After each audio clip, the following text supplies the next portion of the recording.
Dans cette vidéo, nous allons voir comment ajouter une situation d'évaluation dans l'application. Alors pour cela, vous allez pouvoir cliquer sur le lien Ajouter une évaluation qui se trouve ici.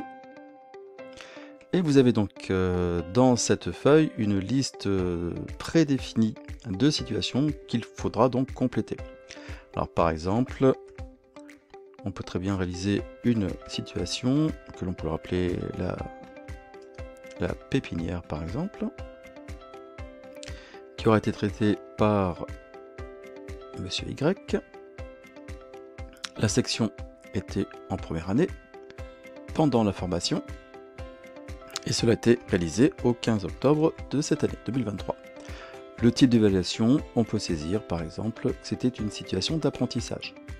Pour cette situation, on peut définir le coefficient que l'on va utiliser pour la pondération de cette évaluation. Alors on peut très bien prendre une valeur entre 0 et 10 par exemple. Je peux très bien dire ici, comme c'est une situation d'apprentissage, on peut positionner soit sur un 0, soit sur un 1 par exemple. Voilà, cette situation a été réalisée. Il vous reste la colonne saisie.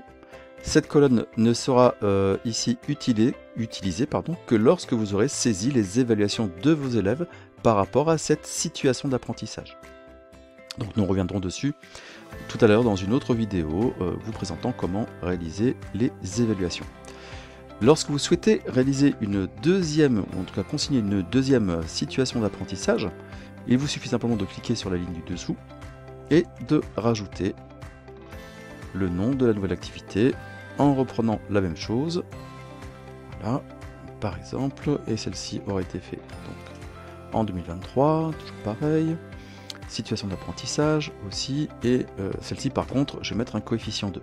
Alors nous verrons tout à l'heure dans la vidéo quel impact le choix du coefficient va avoir sur la maîtrise globale des différentes compétences.